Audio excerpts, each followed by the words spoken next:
Tired of throwing those puny fireballs? Not enjoying the rapid fire feature? Wanting to pack more of a punch with your explosions? Can't seem to time your chain right? Well, Arcane Assembly is here to help. Okay, let's go over what this game is. This coding magic game, that's what the .exe file is called, is about using visual coding to create spells. There is a story mode, but I'm still working through it at the time of writing this. What I want to show off are the cool spells you could potentially make. These spells are just a few things I came up with, and I will be providing you the code for them. The first spell is something I called Enemy Trap. All you need to do is hit something with the original projectile. From there, we'll stop and spawn 4 orbs around the parent and chain them together, causing a spinning death effect. This process is repeated 5 times in rapid succession, and as you can see, that is a lot of damage in a short amount of time. It'll cause any stationary enemies to be vaporized within seconds. Those spiders will learn to fear you. The next spell is more defensive in nature. It's called Shield of Damage, a defensive spell for those that wish to vaporize others, or an offensive spell for the lazy. You decide. This spell involves summoning 4 stationary orbs around you, each having 4 orbiters chained to the summoned orb. It's more of a stationary enemy trap with the purpose of protecting you more than killing the enemy. Perfect for all those bees around. Looking for more fire? Who isn't? Maybe the explosive enemy trap will be more up your alley. It's similar to the regular enemy trap, but the ends can explode when they collide with anything.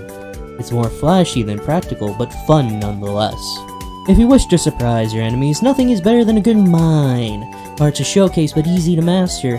Place this bad boy down. If it collides with something, it'll explode. Feel free to just run around and place these wherever you want, but they do have a short fuse. Wanting to deal with multiple ground enemies? Maybe a tripwire is beneficial to you.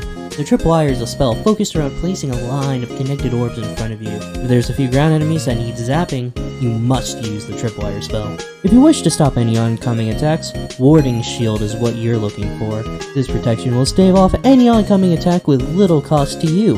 Just make sure you cast on a flat plane beforehand. Sometimes you won't be able to hit the broad side of a barn, so having the orb do the work for you is the best case scenario. The enemy seeking trap may be what you want. Similar to the enemy trap, this one has the orb seeking the enemy automatically. Because of this, you don't need to bother with aiming your mouse at the target. No, just click and the spell will do the rest. At least until it collides with something. Want to just shoot out a net? We can always just have a net spell. Split into 2. You can choose to shoot it out in front or behind you. These orbs are connected and no enemy will escape their deadly wires. Shooting out both means that any enemy coming after you will have to take a lot of damage before hitting you. Now that I have shown you multiple spells, let me tell you exactly what I know. Please note, I'm not the best at coding, so I haven't been able to create crazy spells. The spells I've shown here are what I was able to create with my basic understanding of coding, but how does it work? Well, you start at the beginning and when you get to the end, it stops. You create orbs by spawning them, you influence them by making them into new variables, and you can make them do different things from there. Aspects give your orbs new damage types, Enchanting is the longest but weakest aspect, Ignite is the strongest but shortest, and Sword is the middle of the road route.